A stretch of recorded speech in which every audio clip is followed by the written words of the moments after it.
Hey, if your Keurig won't turn on at all, no lights, no sound, nothing. Yeah, that can feel like it just died overnight. But before you assume it's broken, there are a few simple things you can check.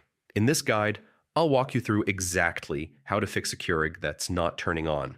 First, check the outlet, plug something else into the same outlet, like a phone charger or lamp, to confirm it's working. If the outlet works, inspect the Keurig power cord for any visible damage. Also make sure it's fully inserted into the back of the machine and the wall. Sometimes the issue isn't the machine at all, it's the outlet.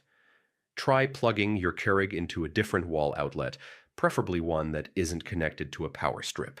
If it turns on there, the original outlet may have tripped or isn't delivering enough power. If your outlet is fine but the machine still won't power on, unplug the Keurig from the wall. Leave it unplugged for about 10 minutes. Give it a full reset. After 10 minutes, plug it back in and press the power button again. Some Keurig models have internal thermal protection.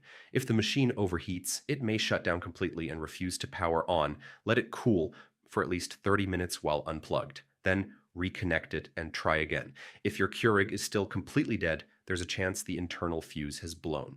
This usually happens after a power surge.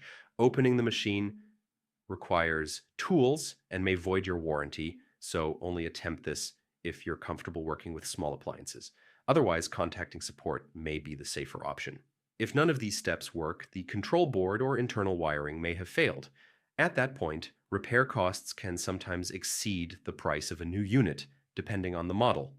One last thing, make sure the water reservoir is properly seated. On some models, if it's not aligned, the machine may appear unresponsive.